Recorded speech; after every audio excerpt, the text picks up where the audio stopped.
நான் சொல்கிறேன்னு அவரை மலிவாக பேசணுன்றது என்னோட நோக்கம் இல்லை, இவருக்கு தெரியல.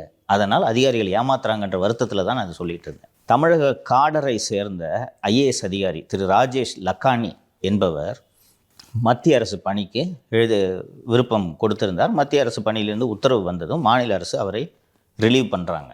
ஸோ ராஜேஷ் லக்கானி முதலமைச்சரை கடைசியாக ஒரு வாட்டி போய் பார்த்துட்டு போகலாம், மாநில அரசு விட்டு போகிறோம் அப்படின்னு சொல்லிட்டு போய் பார்த்துட்டு, சார் இந்த மாதிரியே நான் ரிலீவ் ஆகுறேன் அப்படின்னு சொன்னோடனே முதல்வர், அப்படியா சென்ட்ரல் கவர்மெண்ட்டுக்கா, என்ன வேலைக்கு போகிறீங்க?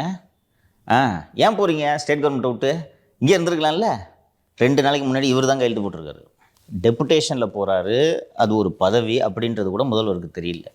என்ன வேலைக்கு போகிறீங்கன்னு கேட்குறாரு. ப்ளஸ் மாநில அரசு தான், அவர் தான் சைன் போட்டு இவர் தான் சைன் பண்ணி இவரை ரிலீவ் பண்ணுறாரு.